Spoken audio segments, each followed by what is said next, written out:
नमस्कार दोस्तों, एक बार फिर से आप सभी का स्वागत है आपके अपने YouTube channel maths by Gajendra Singh पर। दोस्तों, गुणोत्तर श्रेणी अपना टॉपिक चल रहा था। इसी टॉपिक में कुछ नए सवाल अपन ऐड कर रहे हैं। आज जो सवाल डिस्कस करेंगे वो किसी एग्जाम में पूछे गए भी हैं और ऐसे सवाल आगे भी पूछे जा सकते हैं।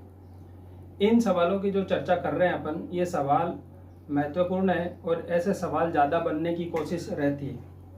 तो देखो, जो आज का सवाल है वो ये कह रहा है कि एक गुणोत्तर श्रेणी है, उसके n पद, 2n पद और 3n पद, इन पदों का योगफल क्रमशः से S1, S2 और S3 दे रखा है और अपने से एक समीकरण दिया है और इस समीकरण का मान अपने से पूछा है। तो देखो, गुणोत्तर श्रेणी में उसने सवाल ये कह रहा है कि n पदों का योगफल तो है S1, 2n पदों का योगफल है S2 और 3n पदों का योगफल है S3।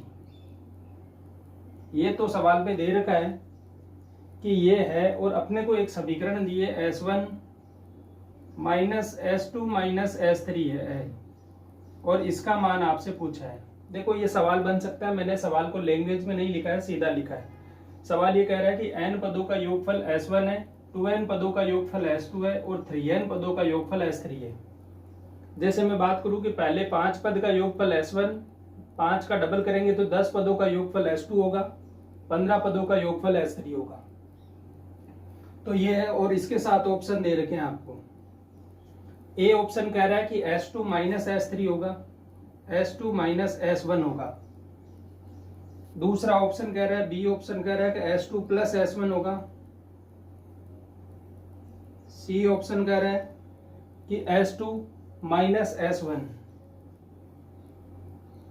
और इसका क्या कर रहा है, स्क्वायर। और डी ऑप्शन कह रहा है कि S2 प्लस S1 और इसका भी स्क्वायर। ये 4 ऑप्शन दे रखे हैं और ये क्या दे रखा है, पूरा सवाल दे रखा है। तो देखो, इस टाइप का जो सवाल बनता है वो सवाल अपन कैसे करेंगे। इस सवाल को करने के लिए देखो, पहले या तो आप क्या करोगे, पूरा मेथड लगाओगे कि S1 बराबर क्या होता है, n पदों का अगर कोई गुणोत्तर श्रेणी है तो उसका पद होता है a, जो योग होता है वो होता है r की power n minus 1 upon r minus 1। ठीक इसी प्रकार से 2n पदों के लिए लिखेंगे तो S2 का मान आएगा, वो आएगा a r की power 2n minus 1 upon r minus 1। ये S3 की वैल्यू होगी, वो होगी a r की power 3n minus 1 upon r minus 1। ये देखो, 3 इक्वेशनें बनेगी अपने पास। इनसे जो ए बी सी के मान है वो यहाँ पर अपन रखेंगे, S1 S2 S3 के मान रखेंगे और इस इक्वेशन को क्या करोगे, सोल्व करोगे। तो कंपटीशन में अपने को ये वाला प्रोसेस अपनाना नहीं है। हमें पता है कि हमें तो सिर्फ आंसर से मतलब है कि इसके बराबर में कौन सा आंसर होगा। तो उसके लिए अपन क्या करेंगे, उसके लिए अपन एक गुणोत्तर श्रेणी मानेंगे और उस गुणोत्तर श्रेणी से इनके मान निकाल लेंगे, n 2n और 3n, S1 S2 S3 क्या होता है वो अपन इसमें रखेंगे। जो वैल्यू आती है ऑप्शन चेक करेंगे, कौन से ऑप्शन से वह वैल्यू हमें मिल जाती है तो हम क्या करेंगे, उस हिसाब से मान निकाल लेंगे। देखो, मैं एक श्रेणी मान लेता हूँ, गुणोत्तर श्रेणी मानी मैंने 1 2 4 8 16 32। इस गुणोत्तर श्रेणी को देखो अपन ने देख लिया है। इस गुणोत्तर श्रेणी का मैंने जो r लिया है वो 2 लिया है, मतलब मैं 2 से गुणा करते हुए चल रहा हूं प्रत्येक पद को। तो r का मान यहाँ पर 2 है, a का मान 1 हो गया यहाँ पर। तो r और a की वैल्यू अपने पास है, ये गुणोत्तर श्रेणी ले ली। अब देखो, मैं मानता हूं कि n बराबर अपन 2 ले लेते हैं। जब मैं n बराबर 2 लेता हूं मतलब S1 जो है वो आता है 2 पदों का योगफल और 2 पदों का योगफल करना है तो पहले 2 पद देखो कौन से हैं, 1 और 2, इनका योगफल करेंगे तो 3 बनेगा। मतलब यह है कि S1 की वैल्यू अपने पास 3 आ गई। इस गुणोत्तर श्रेणी के हिसाब से S1 की वैल्यू 3 आ गई। इसी प्रकार से जो मैं n बराबर 2 लिया है तो 2n का मान कितना हो जाएगा, 4। तो जो S2 आएगा वो कितना होगा, इन 4 पदों का योगफल। तो 4 पदों का योगफल कितना होगा, 8 और 4 12, 12 और 2 14 और 1 15। तो S2 की वैल्यू आ जाएगी 15।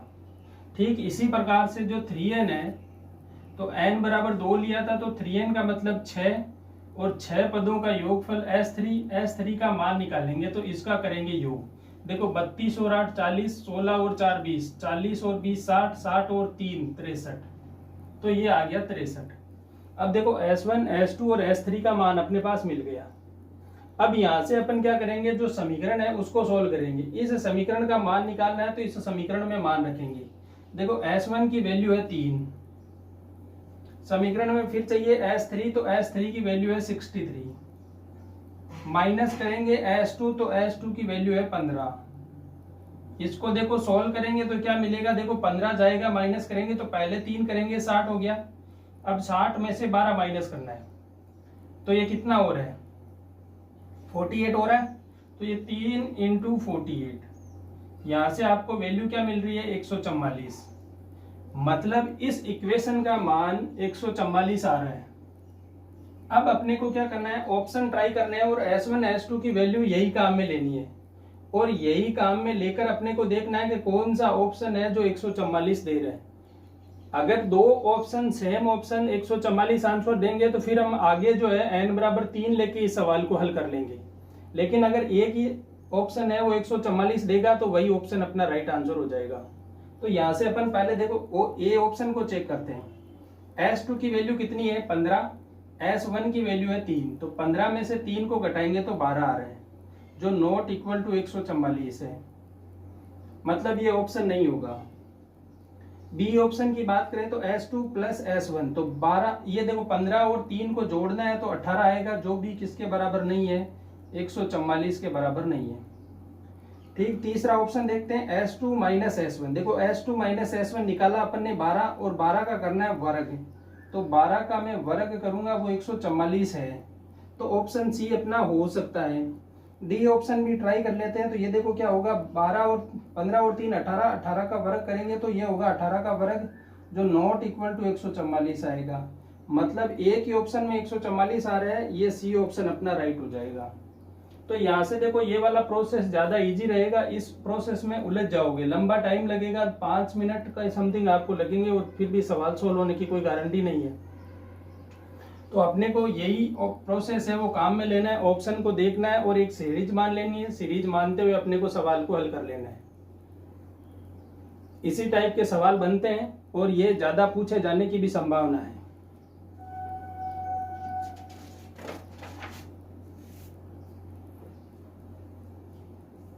तो ये सवाल आपने एक बार के लिए देख लिया होगा, नोट कर लेना इसको अपनी नोटबुक में।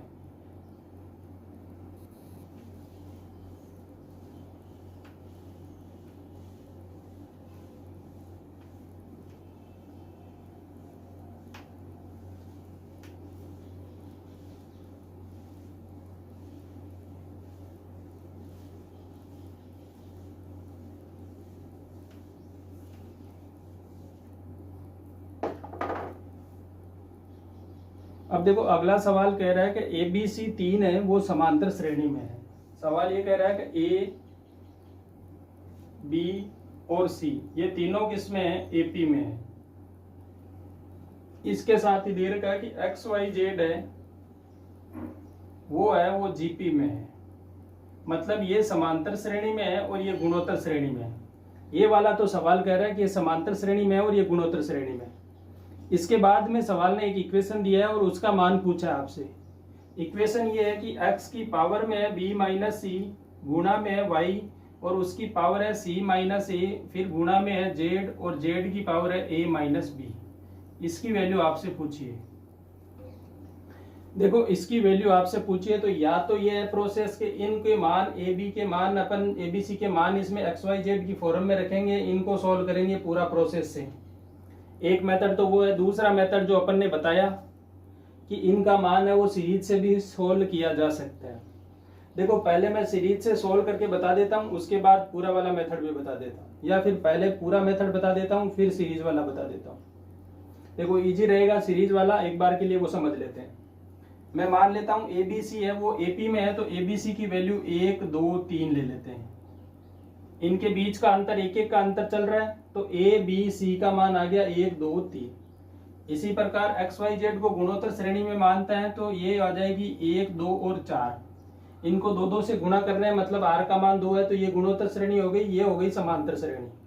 अब देखो यहां से बात करेंगे XYZ के मान तो ये है और स्मॉल abc के मान ये है। तो जो सवाल दे रखा है इक्वेशन, इस इक्वेशन में हमें जो वैल्यू मानी है वो वैल्यू रख देते हैं। ये वैल्यू अगर आप रखोगे तो देखो क्या मिल रहा है, x का मान मिल रहा है 1, इसकी पावर है b माइनस सी, 2 माइनस 3, y का मान 2 है, इसकी पावर है 3 माइनस 1, z का मान 3 है, इसकी पावर है 1 माइनस 2। अब देखो इस सवाल को सोल्व करते हैं। 1 की पावर कुछ भी होगी 1 ही रहेगी, तो ये 1 का 1 आ गया, गुना 2 है, 2 की पावर देखो यहाँ पे क्या आ रही है 2 माइनस 1, ये z की वैल्यू 4 है भाई। 2 माइनस 3 माइनस 1 करेंगे तो 2, तो 2 की पावर में आ गई 2, फिर गुना 4 है, इसकी पावर 1 माइनस 2, मतलब माइनस की 1 बचेगी। अब देखो इसको सॉल्व करते हैं, इसको करेंगे 2 की पावर 2 4, और ये है 1/4, इनको काटेंगे तो क्या मिल रहा है 1, तो इस सीरीज की वैल्यू है वो 1 आएगी। तो जिस ऑप्शन में ये होगा अपन वो ऑप्शन क्या करेंगे, टिक कर देंगे। अब जो है वो दूसरा मेथड देख लेते हैं। देखो या तो आप ये मेथड अप्लाई करोगे, ये मान सीरीज मानते हुए यहाँ से वैल्यू निकालेंगे, एक वैल्यू आएगी और वही क्या होगी, इसका आंसर होगी। जिस ऑप्शन में ए होगा अपन वही क्या कर लेंगे, ऑप्शन राइट कर देंगे। लेकिन अब अगर पूरा मेथड देखना है तो पूरा मेथड भी समझ लेते हैं। पूरा मेथड मैंने बताया 11th-12th में जो है उनके लिए ये पूरा मेथड काम में आएगा। 11th-12th वालों के ये शॉर्ट मेथड इसलिए काम आ सकता है कि या आजकल 12th में भी क्या आ रहा है, पेपर में रिक्त स्थान आ रहा है और ऑब्जेक्टिव सवाल भी आते हैं, तो उनके लिए भी ये सवाल बन सकता है कि उनको ऑप्शन ही टिक करना रहता है। तो हम देखो यहाँ से पूरा मेथड देखेंगे तो पहला कह रहा है कि एपी में है एबीसी। एबीसी जब एपी में होता है तो क्या होगा, बी बराबर होता है ए प्लस सी बाई 2। यहां से देखो a प्लस सी का मान क्या हो जाएगा, 2b के बराबर हो जाएगा। ये समीकरण 1 मान लेते हैं। ठीक इसी प्रकार से अगर ये जीपी में है तो ये होता है वाई स्क्वायर बराबर हो जाएगा एक्स जेड। वाई स्क्वायर बराबर होगा एक्स जेड, क्योंकि बीच वाले पद का अगर कहते हैं तो y बराबर होता है अंडर रूट एक्स जेड, तो एक्स जेड का स्क्वायर कर देंगे तो रूट हट जाएगा इधर से, इधर आ जाएगा स्क्वायर। ये आ जाएगा समीकरण नंबर 2। अब 1 और 2 के समीकरण जो है इनके मान अपन यहाँ पे रखेंगे। b की वैल्यू पहले अपन पुट करेंगे, तो b की वैल्यू देखो यहाँ से क्या आ रही है, a प्लस सी बाई 2 आ रही है। b की वैल्यू जब आप पुट करोगे, ये b की वैल्यू अपन इस इक्वेशन में पुट करते हैं, तो देखो यहां से मैं इक्वेशन में पुट कर देता हूं b की वैल्यू। x की पावर में है जो b है, b की जगह तो लिख देता हूं मैं a by 2 plus C by 2, minus कर देता हूं मैं c, गुणा में है y और y की पावर है c माइनस a, फिर गुणा में है z और z की पावर है a माइनस b। तो a तो ये हो गया, b की जगह मैं minus a by 2 minus c by 2 लिख देता हूं। अब देखो जो ये वैल्यू आ रही है यहां से देखेंगे, देखो ये c बाई 2 में से माइनस का c निकलेगा तो x की पावर आएगी a बाई 2 माइनस का c बाई 2 बचेगी। यहां से देखो ये हो जाएगी y की पावर c माइनस a। यहां से देखो a बाई 2 में से माइनस का a बाई 2 जाएगा तो ये z की पावर में आएगा a बाई 2, फिर ये माइनस का c बाई 2। अब देखो किसी पद की अगर घातें समान है तो उन दोनों को क्या करते हैं, गुणा में लिख देते हैं। तो x और z की देखो घातें समान है तो इन दोनों को क्या लिखते हैं, गुणा में लिख के घात एक बार ही लिख देते हैं। तो x z की पावर में a by 2 minus C by 2 लिख देता हूं मैं। यहां से मेरे पास आएगा y की पावर c माइनस a। अब देखो यहां से जो x और z है, x z की जगह अपन क्या लिख सकते हैं, x z की जगह y स्क्वायर लिख सकते हैं। तो यहां से देखो ये मैं कर देता हूं y स्क्वायर और इसकी पावर देखो इसको सॉल्व करके लिखेंगे तो ये आएगा a माइनस सी बाई 2। अब देखो इस 2 से ये 2 कैंसिल हो जाएगा, आगे है y की पावर c माइनस a। यहाँ से देखो आधार हो गया समान, घातें जुड़ जाएगी तो y की पावर यहाँ पर तो है a माइनस सी, आगे है प्लस में c माइनस a। ये c से c कैंसिल, a से a कैंसिल, फाइनली जवाब आया y की पावर 0 मतलब 1। तो ये क्या हो जाएगा, आंसर हो जाएगा। तो इस सवाल का देखो आंसर 1 आ रहा था, अपन ने पहले अपने सीरीज मान के किया उसमें भी 1 मिल रहा था और इस बार भी 1 ही आ रहा है। तो हमें क्या करना है, सीरीज मानते हुए सवाल को सोल्व कर लेना है, जिससे जल्दी क्या होगा, सवाल सोल्व हो जाएगा। इसी टाइप के और सवाल भी बनते हैं, उनको आप देख सकते हो। अगर कोई डाउट रहता है तो आप यहाँ कमेंट में बता सकते हो, उसका सॉल्यूशन आप तक पहुंच जाएगा।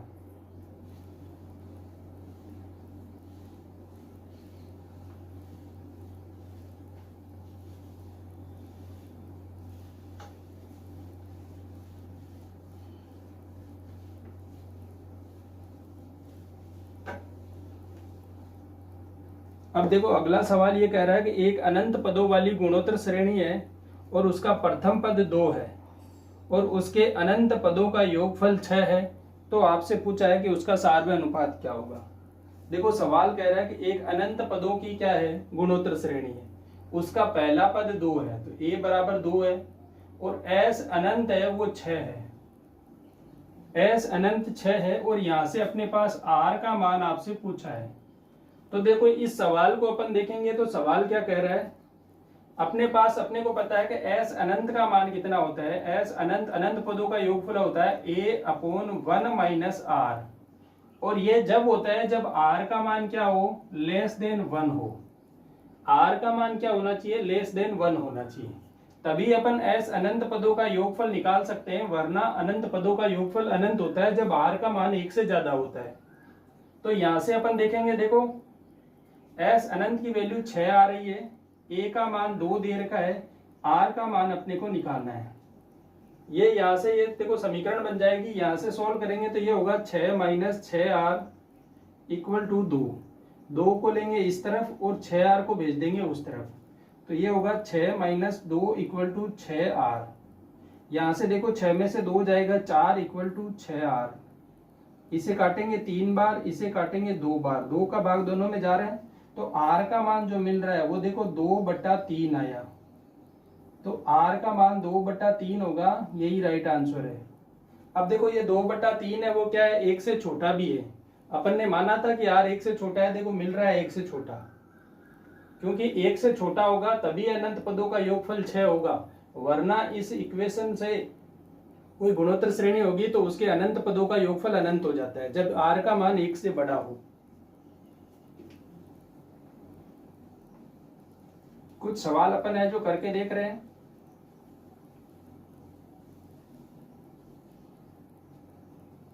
अगला सवाल कह रहा है कि एक अनंत पदों वाली एक गुणोत्तर श्रेणी है जिसका प्रत्येक पद उसके बाद आने वाले सभी पदों के योगफल के बराबर है, तो श्रेणी का सार्व अनुपात क्या होगा। देखो श्रेणी में ये कह रहा है कि एक गुणोत्तर श्रेणी है, उसका जो पहला पद है वो पहला पद अपन ये मानते हैं वो बाद में जो सभी पद आ रहे हैं उनके गुणा के बराबर में है, ये क्या है, इसके गुणा के बराबर में है, और है क्या, ये अनंत पदों की एक गुणोत्तर श्रेणी है। तो ये देखो यहां से आ गई कि a बराबर क्या है, ar स्क्वायर ar³ ar⁴ ऐसे चल रहा है। यहां से देखो इस अनंत पदों की गुणोत्तर श्रेणी के योग के बराबर है, योग के बराबर है तो यहाँ प्लस है भाई, ये ऐसे चल रही है और आगे अनंत तक जा रही है।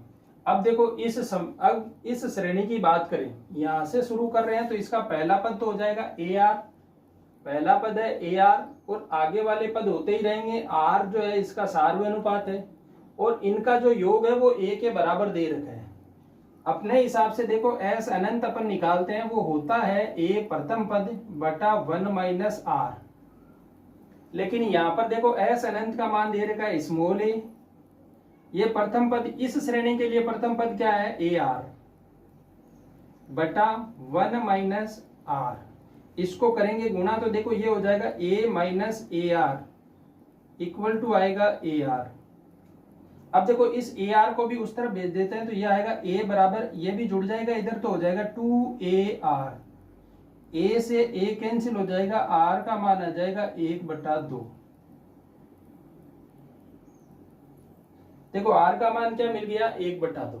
ये कब पॉसिबल है, जब r का मान 1/2 अनंत पदों की श्रेणी का योगफल निकालना हो तो r का मान क्या होता है, 1 से छोटा, मिल गया 1 से छोटा। तो इस टाइप के सवाल बन सकते हैं कि किसी भी गुणोत्तर श्रेणी का प्रथम पद बाद में आने वाले सभी पदों के योगफल के बराबर है, तो उसका याद रख लेना r बराबर 1/2 ही होता है। एक और थ्योरम है, एक थ्योरम ऐसी है कि दो राशियों का समांतर माध्य और गुणोत्तर माध्य दे रखा हो तो उन राशियों को निकालने के लिए अपने पास एक थ्योरम है।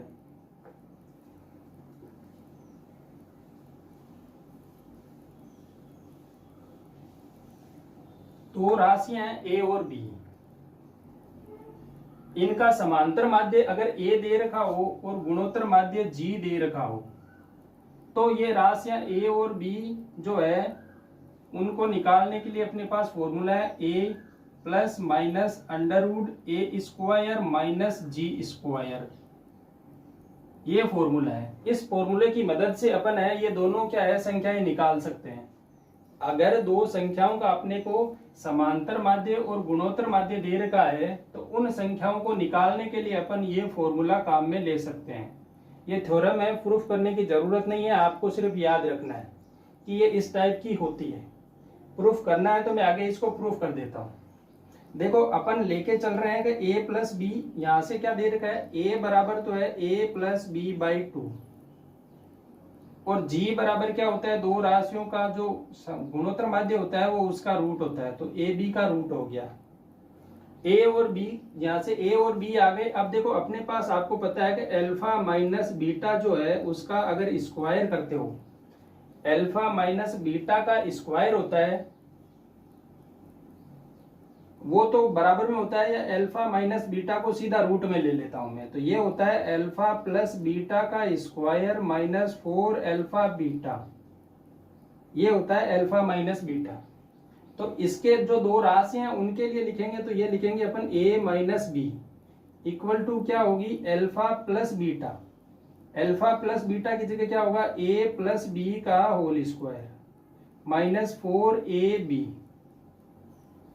देखो a प्लस बी क्या होगा, यहां से देखेंगे तो a प्लस बी का मान 2a के बराबर होगा, तो अल्फा माइनस बीटा बराबर हो जाएगा ये 2a का स्क्वायर माइनस 4ab जो क्या होगा जी स्क्वायर के बराबर हो जाएगा, तो ये हो जाएगा जी स्क्वायर। इसका कर देंगे रूट। यहां से देखो ये भी 2 का स्क्वायर 4 होगा, ये भी क्या हो रहा है 4 का 2 का स्क्वायर हो रहा है, तो यहां से 2 बाहर कॉमन आ जाएगा, तो a माइनस बी बराबर क्या आ गया 2 अंडर रूट में है ए स्क्वायर माइनस जी स्क्वायर।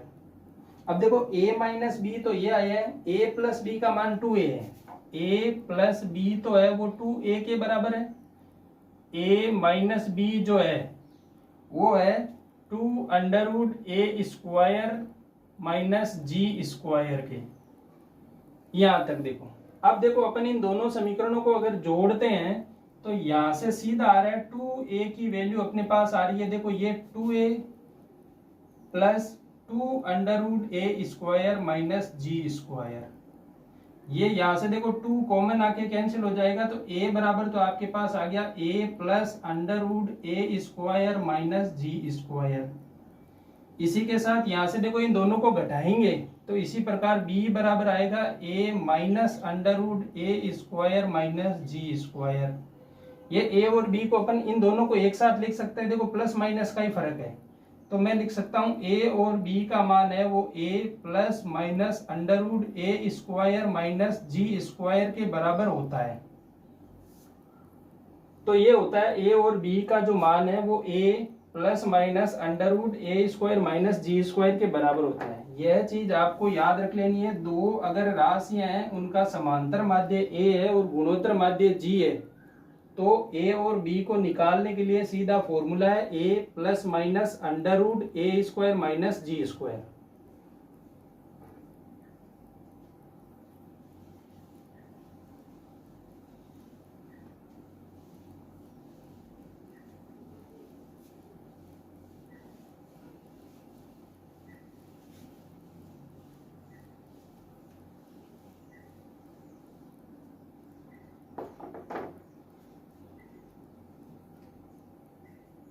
अब देखो एक सवाल कह रहा है कि दो राशियों का अंतर 12 है और राशियों का समांतर माध्य गुणोत्तर माध्य से 2 अधिक है। दो राशियों का अंतर a minus B equal to 12 है और वो कह रहा है कि समांतर माध्य a है वो गुणोत्तर माध्य से 2 ज्यादा है। तो गुणोत्तर माध्य में 2 जोड़ेंगे तो क्या आ जाता है समांतर माध्य। और वह राशियां अपने से पूछिए, ऑप्शन दे रखे हैं। जब ऑप्शन दे रखे हो तो अपने को क्या करना है, सीधा ही उसको क्या करना है, सीधा संख्या से ही निकाल लेना है। 20 और 8 दे रखी है, बी ऑप्शन दे रखा है आपको 32 और 20। सी ऑप्शन जो है वो दिया है 16 और 4। और डी ऑप्शन है वो दे रखा है 24 और 12, ये दे रखे हैं ऑप्शन। तो देखो राशियां निकालने के लिए या तो क्या होगा, देखो ए जी दे रखा है, तो राशियों के लिए अपन ने पहले थ्योरम देखी थी वो थी कि ए या बी निकालना हो तो वो होता है ए plus minus under root A square minus G square. यहां से देखो ए तो ए ही है, जी का मान ए की फॉर्म में रख देंगे या ए का मान जी की फॉर्म में रख देंगे और देख लेंगे उन राशियों का अंतर ए माइनस बी अपने को दे रखा है, ए प्लस बी का मान यहां से अपने पास आ जाएगा, उस हिसाब से दोनों राशियों को निकालेंगे। लेकिन ऑप्शन अपने पास है तो अपन क्या करेंगे, सीधा ऑप्शन से ट्राई करेंगे। अब बाई ऑप्शन कैसे चेक करेंगे, पहली बात दे रखी है कि a माइनस बी बराबर 12 है, मतलब दोनों का जो अंतर है वो 12 है। हम ऑप्शन में चेक करेंगे कौन सी संख्या का अंतर 12 है। देखो 20 में से 8 घटाएं 12 आ रहा है, मतलब ये हो सकती है। 32 में से 20 घटाएंगे 12 आ रहा है, हो सकती है। 16 में से 4 घटाते हैं तो भी 12 आता है। 24 में से 12 घटाते हैं तो भी 12 आता है। मतलब एग्जामिनर ने ऑप्शन इस प्रकार से सेट किए हैं कि आप पहली बार में ऑप्शन को ट्राई नहीं कर सकते, तो अपने को यहीं पे छोड़ना नहीं है। अब देखना है इनका जो हम समांतर माध्य और गुणोत्तर माध्य निकालेंगे, दूसरी जो इक्वेशन दे रखी है अपने को, उसमें देखेंगे कि 2 का डिफरेंस आना चाहिए, वो भी समांतर माध्य ज्यादा होना चाहिए, गुणोत्तर माध्य है जो 2 कम होना चाहिए, क्योंकि उसमें 2 जोड़ेंगे तब ये बराबर होंगे। देखो यहां से देखते हैं समांतर माध्य क्या आएगा, दोनों को जोड़ो और 2 का भाग दो। 30 और 8 28, 28 में 2 का भाग देते हैं तो वो आएगा 14, तो ए तो आ रहा है 14। गुणोत्तर माध्य होता है इन दोनों का गुणा करके वर्गमूल लेना, तो जी बराबर आता है अंडर रूट 20 गुणा 8। यहां से देखेंगे 20 का पूरा प्रॉपर नहीं आएगा तो 14 और ये बराबर नहीं हो सकते। प्रॉपर नहीं निकल रहा मतलब अगर वर्गमूल प्रॉपर नहीं आ रहा है तो कुछ संख्या आएगी उसमें अगर 2 जोड़ेंगे तो भी वो वर्गमूल में रहेगी, जो क्या होगी 14 के बराबर नहीं होगी। तो हम इसे यही छोड़ देते हैं कि ये ऑप्शन नहीं होगा। अगला ऑप्शन लेते हैं 20 और 32, इन दोनों को जोड़ते हैं तो होता है 52, 52 का आधा करेंगे तो 26। जी निकालते हैं, जी क्या कह रहा है, ये कह रहा है 32 इंटू 20। देखो 20 का फिर से वही लफड़ा होगा, प्रॉपर नहीं आएगा तो ये भी नहीं होगा। यहाँ से 16 और 4 का देखते हैं तो 16 और 4 कितने हो गए 20, 20 का आधा 10। जी निकालते हैं तो देखो 16 और 4 का गुणा, 16 का वर्गमूल आ रहा है 4 और 4 का वर्गमूल आ रहा है 2, जो कि 8 मिल रहा है। अब देखो ये तो है 10, ये है 8, इसमें 2 जोड़ेंगे तो बराबर हो रहा है ना, तो ये ऑप्शन हो सकता है। डी ऑप्शन ट्राई कर लेते हैं, क्या पता उसमें अगर दिखता है तो फिर अपन दूसरी तरफ चलेंगे, बाकी दिक्कत नहीं आएगी, एक ही ऑप्शन आएगा। इसमें देखेंगे 24 और 12 का अंतर 12, इन दोनों का योग करेंगे तो देखो 36 हो रहा है, तो 36 में अपन 2 का भाग देंगे तो वो मिलेगा 18। 24 और 2 26 और 10 36 हो रहा है, 36 का जो 2 का भाग देंगे तो 18। और जी की वैल्यू देखेंगे तो जी देखो 24 और 12, तो ये क्या आएगा 12 अंडर रूट 2, जो कि 18 से 2 कम तो नहीं है, तो ये भी नहीं होगा। तो देखो ये वाला ऑप्शन सही है, सी ऑप्शन अपना राइट हो जाएगा। ऑप्शन से ट्राई करना है, सबसे बेस्ट है। तो या फिर आप वैसे निकाल सकते हो ए का मान, और ए और बी में, ए और जी में अभी अपन ने पहले की इक्वेशन देखी है जो दोनों में संबंध बता रही थी। ए और जी से अपन ए बी के मान निकाल लेंगे, ए प्लस बी है ए माइनस बी है, उससे ए प्लस बी और ए माइनस बी से क्या निकल जाएंगी, ए प्लस बी और ए माइनस बी से ए का मान निकालेंगे या बी का मान, ए और बी के मान आ जाएंगे, उससे यही मान मिलेंगे 16 और 4। इसमें मान देखो ए और बी के जो मिलेंगे वो इस टाइप से आएंगे, फिर आप ऑप्शन ट्राई करोगे देखो यही मान आएगा उससे। तो आप उससे ट्राई करके देखना। दूसरे वाले जो समीकरण मैंने अभी पहले बताई है उससे जो है ए और जी में संबंध है, उससे ए भी निकालना। यहाँ पर ए माइनस बी दे रखा है, 2 इक्वेशन बनेगी, 2 मान निकालने हैं तो उससे सोल्व कर लेना। धन्यवाद।